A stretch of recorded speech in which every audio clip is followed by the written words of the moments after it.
I work in a small plain office downtown. Just a few desks, computers, and stacks of paperwork scattered around. Most days are quiet, but occasionally, I have to stay late to finish a project. One particular night, I stayed later than usual. The building was completely empty. Everyone else had gone home hours before, and the only sound was the low hum of the air conditioner. The room was dim, illuminated only by the light of my computer screen, which cast long shadows across the walls. Though the empty office sometimes felt eerie, I was used to it. But that night felt different. The stillness felt thick, almost oppressive, and with each passing minute, I felt a growing sense of unease. I tried to shake it off, focusing on my work, but it was difficult to ignore. After a while, I took a break, glancing around the office. That's when I noticed something unusual out of the corner of my eye. A shadow seemed to move across the far wall, a dark blur that flickered just behind me. At first, I thought it was just my imagination, or the effects of staring at a screen for too long. But as I looked around, a strange darkness in the far corner of the room caught my attention.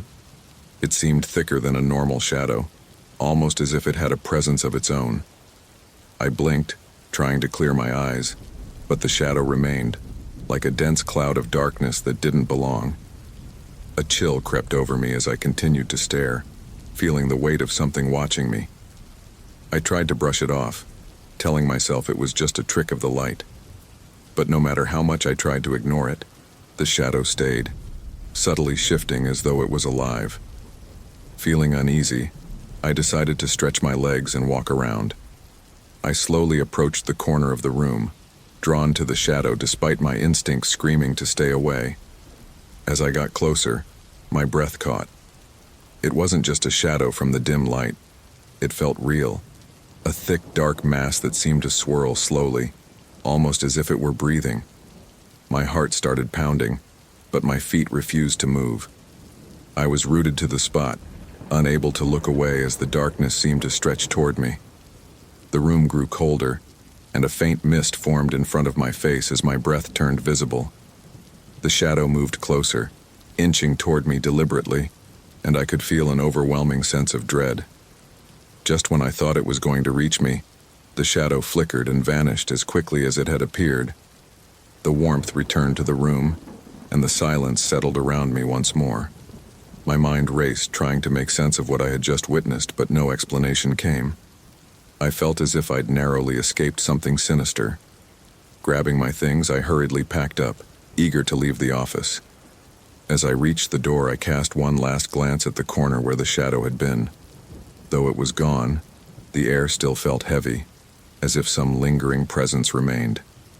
My footsteps echoed down the empty hallway as I nearly ran to the exit, relief washing over me as I stepped outside. The cool night air helped calm my nerves, but my hands were still shaking as I fumbled with my car keys. Driving home, the night's events played over and over in my mind, each replay making me question what I had seen. Whatever it was, I knew one thing for sure. I wouldn't be staying late at the office again anytime soon.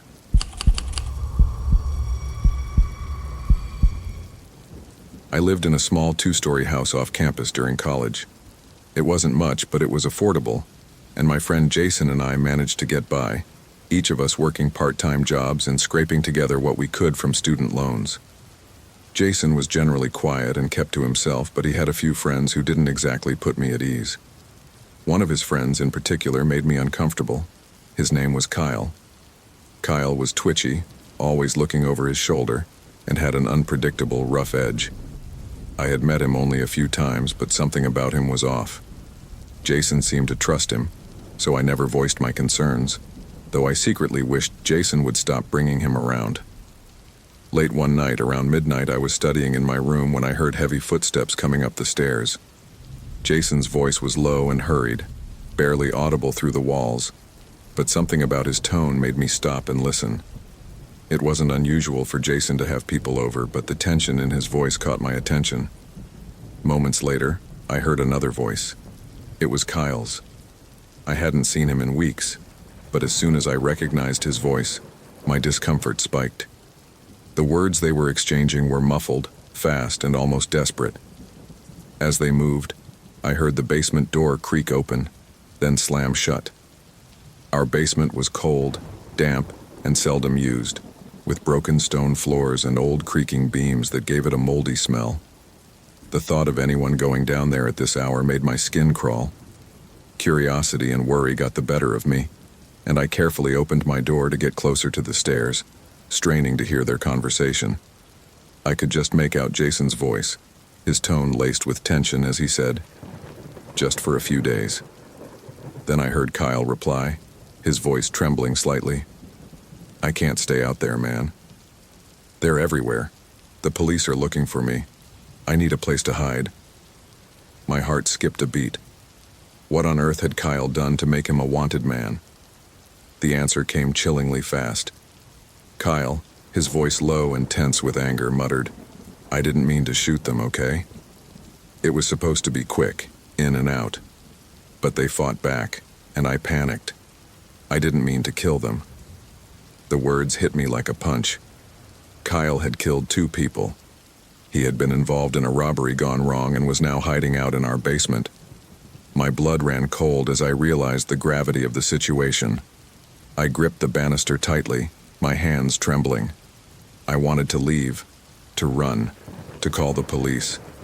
But fear paralyzed me.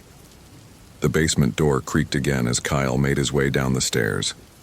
The sound of his heavy footsteps faded as he descended into the cold, dark basement. I quickly slipped back into my room, closing the door as quietly as possible, my heart pounding. This was beyond anything I could handle. I felt like a prisoner in my own house, with a murderer hiding just a floor below. Jason was unusually quiet over the next few days. He avoided my gaze, pretending as if nothing was amiss, but I knew better. Every creak of the floor or gust of wind had me on edge, as though Kyle's presence was a dark cloud hanging over the house. I barely slept, haunted by the knowledge that a killer was hiding in the basement. Then, one night, I heard it. Slow, careful steps coming from the basement. My heart nearly stopped. I lay in bed, eyes wide open, listening as the footsteps grew louder and heavier climbing the stairs. They reached the top and the door creaked open. I held my breath, bracing myself, but the steps stopped there and eventually receded back down the stairs into the darkness. I couldn't take it any longer. The constant fear and anxiety were eating me alive. The next morning, while Jason was still asleep, I slipped outside with my phone and dialed 911. My voice was barely a whisper as I told the operator everything, feeling a mix of fear and relief. Within minutes, police cars surrounded the house, officers moving swiftly with their guns drawn. I watched from the curb as they stormed inside, my heart pounding. Jason stood in shock as the officers made their way to the basement. The shouts and scuffles inside felt like they lasted forever, but eventually, they dragged Kyle out in handcuffs. His face was pale, his eyes full of anger, and as they led him to the police car, he gave me a look that sent a chill down my spine. That cold, furious glare felt like a promise that this wasn't over. Jason moved out within a week, and we barely spoke after that. The house felt emptier, and yet in some way Kyle's dark presence still lingered. It was as if he had left something behind, a weight that pressed down on the air, cold and unsettling.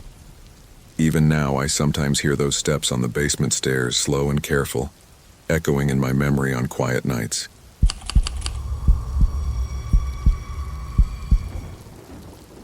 When I was 14 or 15, skating was my life. It was my way to relax, have fun, and feel free. I often ice skated with friends on the weekends until the sun went down. Those were some of the best times of my childhood, being blown around by the wind in the city streets while my friends laughed and the sound of wheels rubbing against concrete filled the air. One weekend night in particular stands out in my mind. I was out skating with friends downtown, showing off our newest tricks and pushing each other to get better. It started out like any other day, but as the night went on, the group got smaller as people left one by one to go home. At some point, I also decided it was time to go home. Around 10 or 11 o'clock at night, it was getting late. I said goodbye and then got on the bus that would take me close to home. My friends didn't live near the bus route I was taking, so I rode by myself. As we drove fast through the streets, I looked out the window at the blur of city lights. Even though the city was still busy, the night made everything feel eerie and empty, like the calm before the storm. I got off the bus at a stop on a busy street that went from east to west. Just a 2-minute walk took me to the bus stop. My house was on a quieter street that ran north to south. The city seemed to go silent behind me as I got off the bus. I began walking back to my house. The only sound was the steady beat of my feet on the ground. It was cool at night, and there was a light breeze that rustled the leaves on the trees that lined the street. When I got close to the crossroads where my street met the main street, something caught my eye.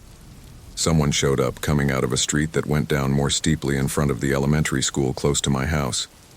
There was a man on a bike, and he appeared out of nowhere like the night itself had brought him to life. That person came from a street that led to a path next to a creek.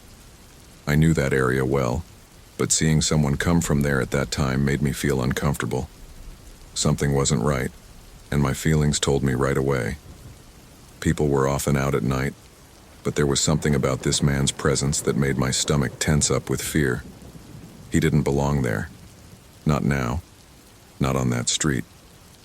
Moving faster, I tried to get rid of the increasing fear that was following me like a shadow, but it wouldn't leave. I saw him speeding up as I walked, and then I heard him yell, "Hey!" The sound of his voice echoed through the quiet street, and it scared me. I knew something wasn't right because this wasn't just a friendly face. As adrenaline rushed through my body, my heart started to beat fast. I almost went home, but I didn't want to take him there. The place where I felt safest was my home, so I didn't want this possible threat to come anywhere near it. I kept going.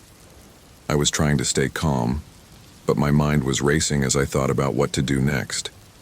He was getting closer, and I caught sight of him in an instant. He stopped his bike in front of the school, blocking my way. As I looked at him, I could feel my breath getting tight. He was a lot bigger and stronger than I was. He was definitely twice my size. This guy looked like he was in his late 30s or early 40s. I was a skinny kid for my age. It was even scarier because of the age gap. What made a grown man follow a young boy down a dark street at this time? The man asked me where I was going, and his slightly slurred speech made me think he might be drunk. Something about him made the hairs on the back of my neck stand up. I replied with a snarky note, pretending to be brave when I was really scared. I told him it didn't matter where I was going, hoping that would stop him from bugging me any further. Still, he didn't back away. Instead, he asked me if I wanted to hang out with him behind the school. His words almost stopped my heart. I was terrified to think about being alone with this stranger behind a dark, empty school. I had a lot on my mind, trying to decide what to do. It crossed my mind to use my skateboard as a weapon, but I wasn't sure if it would be strong enough to protect me from someone that big. What if I forgot about it? What if I made him even more angry? I was so scared that I tried to call 911, but to my shock, the line was busy. I felt scared and tightened my grip on my skateboard, making my fingers turn white. I didn't have any more choices, and my thoughts were racing over the worst possible outcomes. Could I get past him? Could anyone hear me if I screamed? There were dark, quiet houses nearby, and I wanted to yell for help and bang on doors, but I felt frozen in fear. I thought I was the only one in this horror and couldn't get out.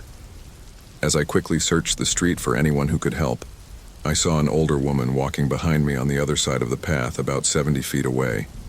In the dark, she was like a lighthouse of hope. I ran toward her without thinking and yelled for help, ignoring the man who was following me. Reaching her, I asked for her help, my voice shaking with fear. She looked defensive at first, startled by two people approaching her out of nowhere in the middle of the night. I couldn't just leave her, even though she seemed hesitant. I guessed she might speak Polish, a language my family speaks, so I asked her if she did. It felt like a lifeline when she said yes. I quickly told her what was happening in Polish, though my words were all over the place. Her demeanor changed as soon as she understood. She became kinder, and I felt a glimmer of hope for the first time that night. The woman told me to call 911 again, but the line was still busy. As I reached for my phone, I saw the man on the bike begin to move away. She insisted I try again, and the man muttered something under his breath about not wanting any trouble before turning his bike around and disappearing toward the school, swallowed by the darkness. Even though the immediate threat was gone, my heart was still racing. I finally got through to 911 and reported what happened. They said they would have officers search the area, but when they called me back later, they said they hadn't found anyone matching the description I'd given. The man had vanished as quickly as he had appeared. That night was the scariest experience of my life. I don't know what might have happened if that woman hadn't been there. I am very thankful for her help and that nothing worse happened. The incident made me rethink my sense of personal safety. Until that night, I hadn't really thought about how vulnerable I could be. Now I know that even in familiar places there are risks.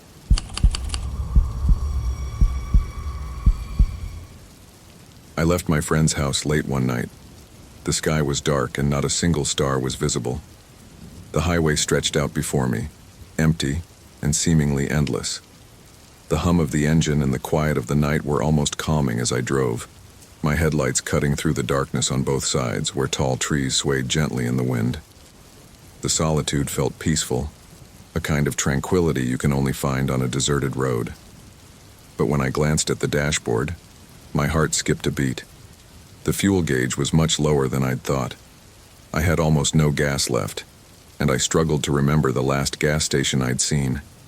It had been far too long ago. Before I knew it, the car started to sputter. Moments later, it rolled to a stop on the side of the highway. The engine had died, and darkness closed in around me. A chill ran down my spine as I realized I was stranded in the middle of nowhere, surrounded only by dense forest on either side. The silence that had once been comforting now felt oppressive and even dangerous. I quickly locked the doors and grabbed my phone, hoping I had enough signal to call for help. Luckily, there was just enough reception to reach a tow truck, and they promised to send someone as soon as possible.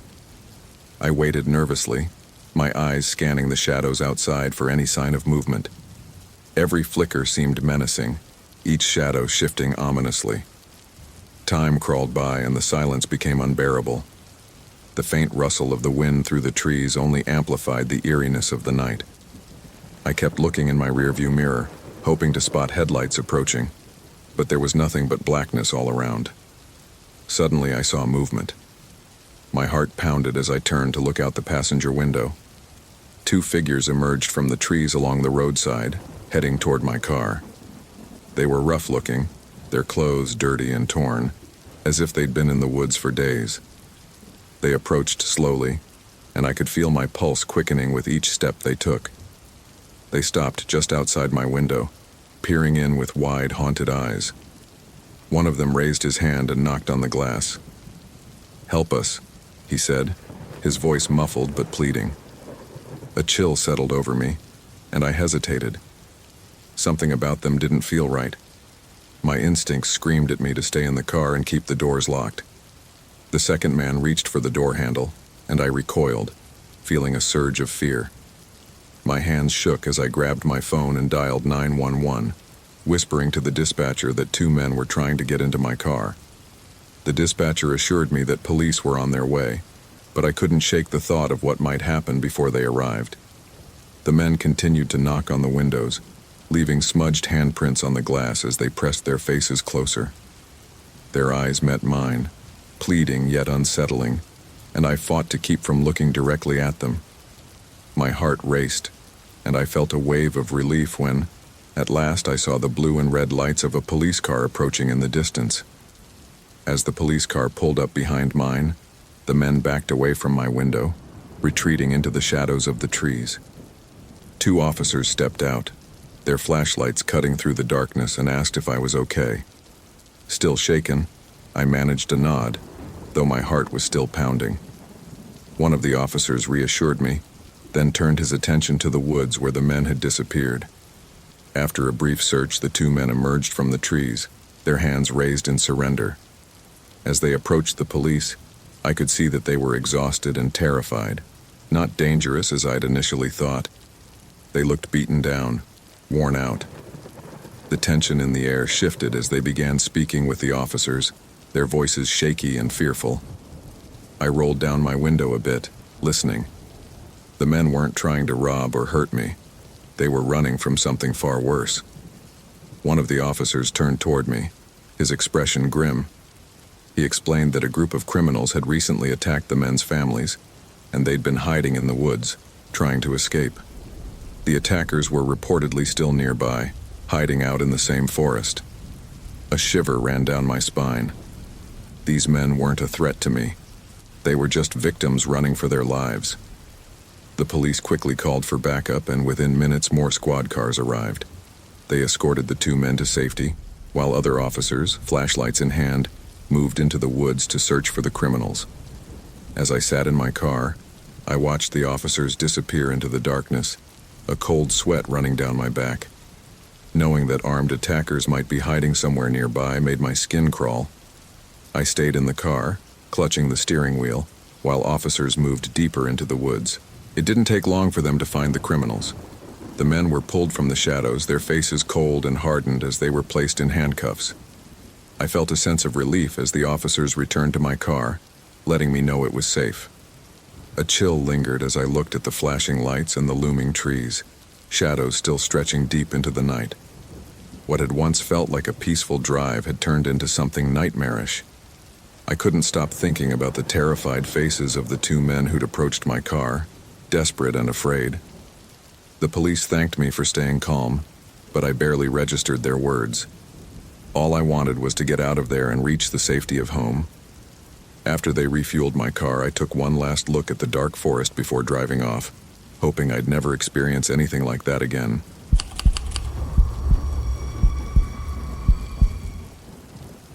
A few days before Christmas, it was a cold night. I had just finished my last class of the year and was finally on my way home. I was excited for Christmas break.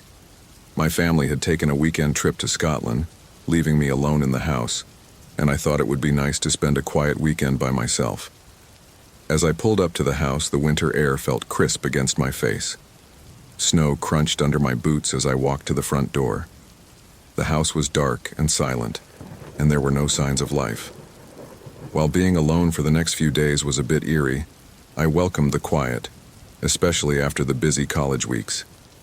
I turned on the lights and locked the door as I stepped inside. The warmth of the house immediately put me at ease. I put my bag down and headed upstairs to my room, where I took off my jacket, feeling the day's stress melt away. I was ready to relax.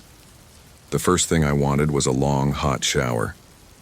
After my shower, I walked barefoot to the kitchen, feeling the soft carpet and cold floors under my feet.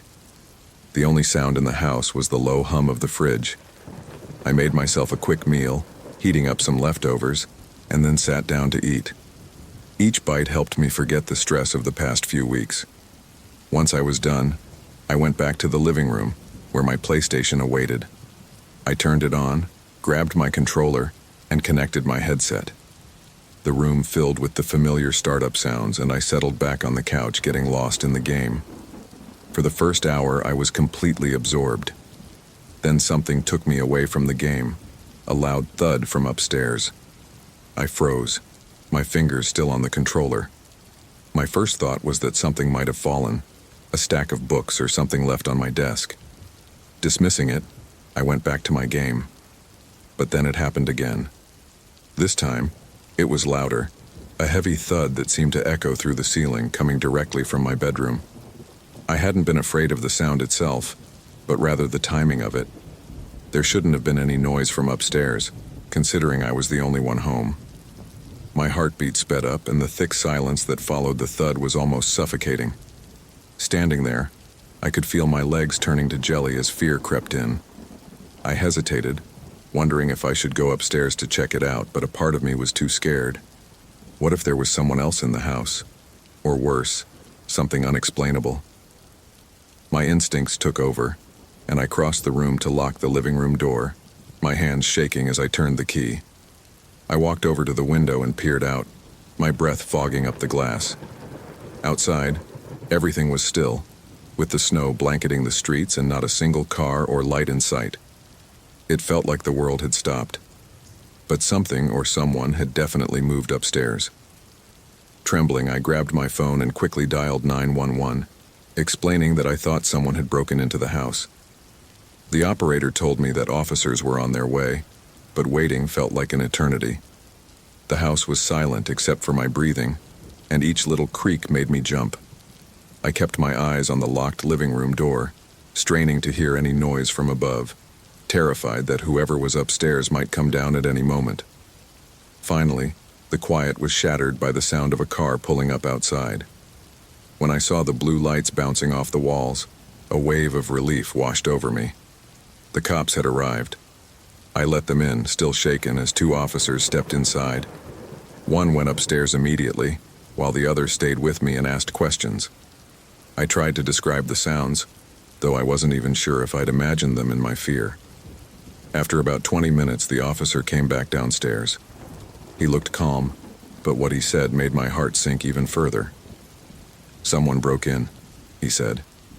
"It looks like they came in through an open window in your bedroom." My stomach dropped.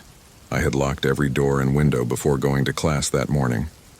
The officer continued, "It doesn't look like anything was taken. Whoever it was may have left when they heard you come in." I felt a chill run through me as the realization hit. The thudding sounds weren't just noise, they were someone. Someone had been in my house, maybe even watching me, and I hadn't noticed because I was focused on my game. The cops did a thorough check of the rest of the house but found no trace of the intruder. They suggested that I go stay somewhere else for the night, but I refused.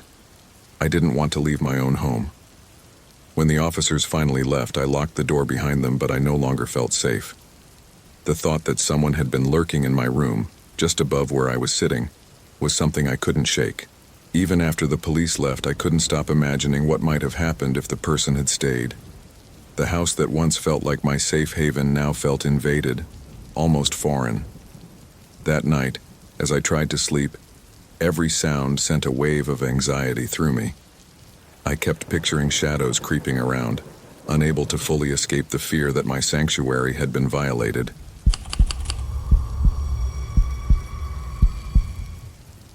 I've lived alone for over 2 years now. My name is Linda, and my husband is in the U.S. Army stationed overseas. I've adjusted to the quiet and solitary life, though it can be difficult at times. My German Shepherd, Max, is my constant companion. He's big, loyal, and protective, making me feel safe even when I'm by myself. One Friday night, I had just finished cleaning up after dinner. The only sounds in the house were the soft hum of the refrigerator and the occasional creak of the floors. Outside, the wind whispered through the trees and branches tapped against the windows, but I didn't pay much attention. When you live alone, you get used to all the little sounds at night. As I wiped down the kitchen counters, Max lay quietly nearby. Suddenly, his ears perked up and he let out a low, rumbling growl. I froze, my heart skipping a beat. "What is it, boy?" I whispered, though I wasn't expecting a response. Then, I heard it. A faint crunching sound, like footsteps on the gravel driveway outside. The noise was barely audible, but it sent chills down my spine. Max jumped up, barking loudly, his posture tense as he stood in front of the door. I walked over to the window, lifting the curtain slightly to peek outside. There was no one there, but the porch light cast an eerie glow over the yard. Max continued barking, pacing back and forth near the door, his body on high alert. I tried to calm myself, thinking it was probably just an animal wandering by. "Come on, Max," I said, hoping to ease both our nerves. "Time for bed?" I turned off the lights and headed upstairs, Max following close behind. Once in my room, I locked the door, feeling a bit more secure. I settled into bed, pulling the covers up to my chin, and Max lay down beside me, his watchful eyes scanning the room. With the doors locked and the windows closed, the house felt small and safe. I eventually drifted off into a light sleep, though a lingering unease clung to me. Hours later, I was jolted awake by a loud crash. My heart raced as I sat up in bed, listening intently. Max was on his feet, growling fiercely. I couldn't breathe. Someone had broken in. A cold draft drifted up the stairs as I heard slow, deliberate footsteps echoing from the living room below. My pulse pounded in my ears as I reached for my phone, my hands shaking as I dialed 911. My voice was barely a whisper as I pleaded with the operator for help, explaining that someone was inside the house. Desperate to feel some sense of safety, I locked the bedroom door and leaned against it, gripping the doorknob with white-knuckled fingers. Max positioned himself in front of me, his growl growing louder, ready to defend us both. The footsteps continued, moving from room to room downstairs, each one creeping closer. Then suddenly they stopped. I held my breath, straining to hear anything that might indicate where the intruder was. The silence pressed in around me, broken only by the distant wail of approaching sirens. Relief mingled with fear as I heard the sirens grow louder, but I knew it wasn't over yet. Finally, I heard the front door open and the shouts of the police as they entered the house. I stayed where I was, too frightened to move until there was a firm knock on the bedroom door. "It's the police, ma'am. You're safe now." With trembling hands, I unlocked the door and opened it, my gaze meeting two officers standing in the doorway. Max let out a warning growl, but I knew he was just being protective. The officers explained that they had caught the man downstairs. I followed them to the living room, though my legs felt weak and unsteady. The front door hung open, its lock shattered, and the cold air drifted into the house, chilling me to the bone. My home, once a sanctuary, now felt strange and violated. Outside, in the back of a police car, sat the intruder. His wild, disheveled hair and crazed eyes were haunting, and he wore a disturbing grin. One of the officers approached me with a grim look. "It's been a while since we've seen this guy," he said. "He's been stalking you for weeks, knew you lived alone and that your husband was deployed. Tonight he finally tried to break in." The words sank into me like ice. This man had been watching me, learning my routines, waiting for the perfect moment to strike. My skin crawled as I thought of him lurking outside, perhaps even as I went about my usual routines. As the reality set in, my knees went weak, and I felt a wave of nausea. This wasn't a random break-in. He had planned this, knowing I was vulnerable. Looking around my house, now filled with police officers, I felt like a stranger in my own home. My sanctuary had been defiled, and the thought that he had been stalking me, observing my every move, filled me with a fear I had never known. Max leaned against me, sensing my distress, and I buried my hands in his fur, drawing comfort from his presence. He had been there to protect me, alerting me to the danger when I'd had no idea. Though I was grateful to be safe, the knowledge that I'd been watched so closely haunted me. I knew that even after the man was gone, the unease would linger. That night, my sense of security was shattered, and every small sound in the house felt amplified, each creak a reminder that someone had invaded my world. And though he was locked away, I couldn't shake the feeling that somehow I would never truly be alone again.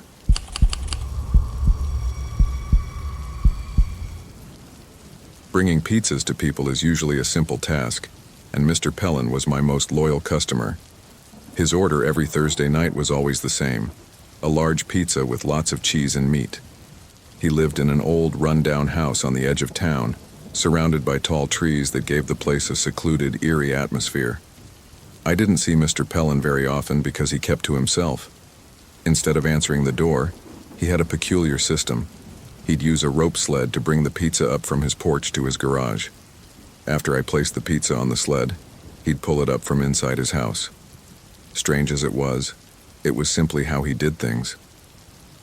One Thursday night, I got a call from Mr. Pellin himself, which was unusual since he usually placed his order online. He ordered 2 pizzas this time and, in a voice that sounded a little strange, insisted that I still use the sled method.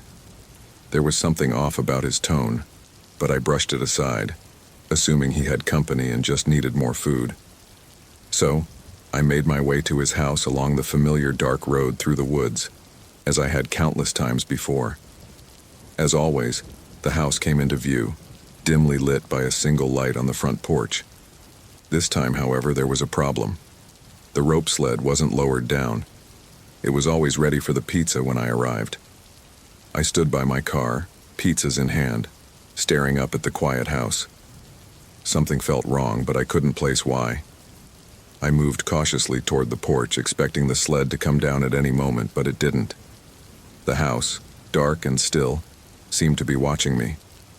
Just then, I saw movement, a shadow near the basement window. I froze. There was a masked, hunched figure by the window.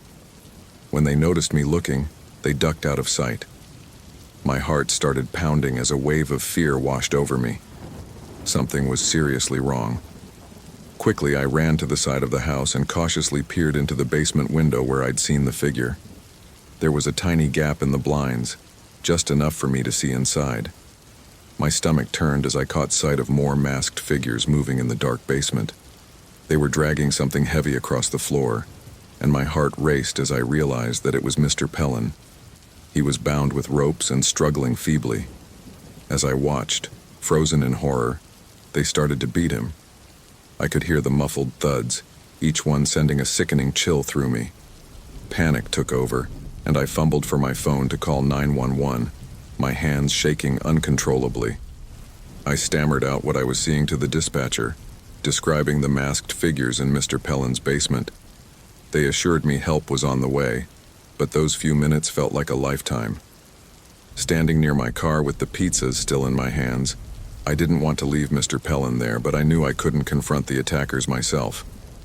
I stayed back, anxiously watching as the figures continued to drag him across the basement floor, their fists landing with brutal force.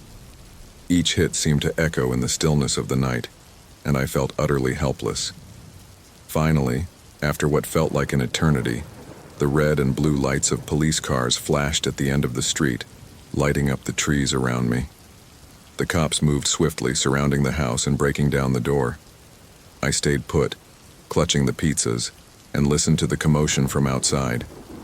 I could hear muffled shouts and footsteps pounding within the house. The masked attackers tried to flee, but the police were quicker, pulling them out of the house one by one. Their faces were hidden by eerie, expressionless masks, and they wore all black clothing. When the police finally led Mr. Pellin out, I felt an overwhelming mix of relief and fear. He was barely conscious, his face bruised and battered, and his body twisted with pain from the ropes on his wrists and ankles. He could hardly stand, but he managed a weak, grateful look in my direction before they rushed him into an ambulance. As the police handcuffed the masked figures, I felt a chill at the thought of what might have happened if I hadn't called for help. The question of why they attacked him hung in the air. There were no signs of theft, no demands for money, just pure, unprovoked violence. I later visited Mr. Pellin in the hospital, where he lay hooked up to medical equipment, his body covered in bandages. His frail form looked even smaller in that hospital bed, and he could barely muster a smile when he saw me. "Things would not have gone as planned if you hadn't called," he whispered. His words left a chill in my bones. As I thought back to what I had seen, my heart raced. I could still hear the brutal sounds of those blows, and the image of those masked figures haunted me. Why would they do something so horrible to an elderly man who lived alone and never bothered anyone? The police never uncovered a motive. The masked assailants refused to speak even after they were arrested, and it seemed they had come just to inflict terror and suffering. I still think about that night, and every Thursday, as I pass Mr. Pellin's house, the memory of those lifeless masks sends a shiver down my spine. I will never forget the look of fear in Mr. Pellin's eyes, the sound of flesh hitting flesh, and the helplessness I felt as I waited for the police to arrive. Sometimes I can't shake the feeling that someone somewhere is still watching, waiting for their next victim.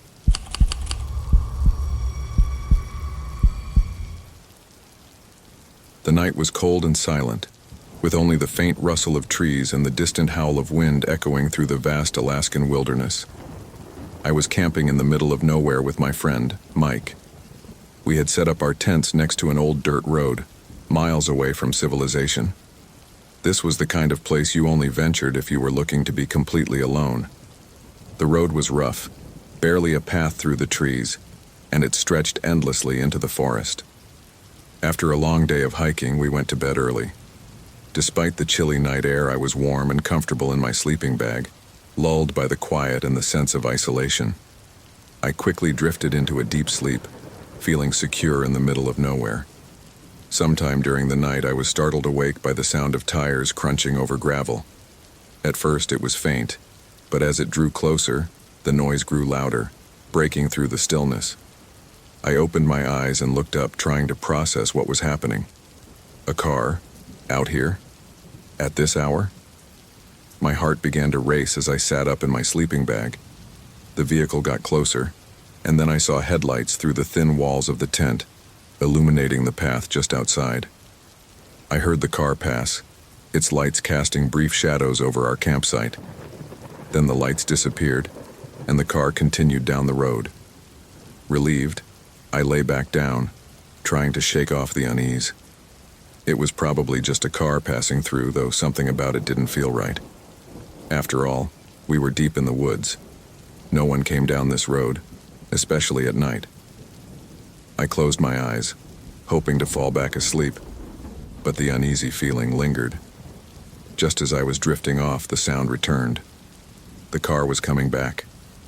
I sat up again, my pulse quickening as I saw the headlights approaching, brighter this time as the car moved slowly, creeping closer to our tents. It stopped about 40 feet away, its headlights flooding the campground with harsh white light. I held my breath, frozen in place. The car idled there, its engine humming softly, and the blinding headlights made me feel exposed, like the people inside could see us clearly, while we could see nothing of them. Mike was still asleep, unaware of the situation. I considered waking him, but fear held me still. Minutes passed, and the car didn't move. The headlights remained focused on us, as though whoever was inside was watching, waiting. My heart raced as I debated what to do. Should I hide, or should I confront whoever was out there? The silence broke as the driver's side door creaked open. I saw the dark outline of a man stepping out, his figure silhouetted against the bright lights. He stood by the car for a moment, then began to walk toward our tents, his footsteps slow and deliberate, gravel crunching softly beneath his boots. He moved as if he were inspecting us, circling the campsite. What unsettled me most was his silence. He didn't call out or make any noise apart from his footsteps, and the low rumble of the car's engine was the only sound in the night. My heart hammered in my chest, and fear paralyzed me. I couldn't even scream to wake Mike. The man continued his silent patrol, his shadow moving through the beams of light. I could see his feet from the bottom of my tent as he walked just inches away from where I lay, like a predator sizing up his prey. I held my breath, hoping he would lose interest and leave, praying he wouldn't try to open the tent or do something worse. After what felt like an eternity, the man's footsteps finally stopped outside my tent. I could hear his breathing, steady, unnervingly close. My skin was cold with sweat, and I fought the urge to run, knowing there was nowhere to go. We were miles from anyone else, stranded in the heart of the wilderness. Finally, he turned away, his footsteps fading as he walked back to his car.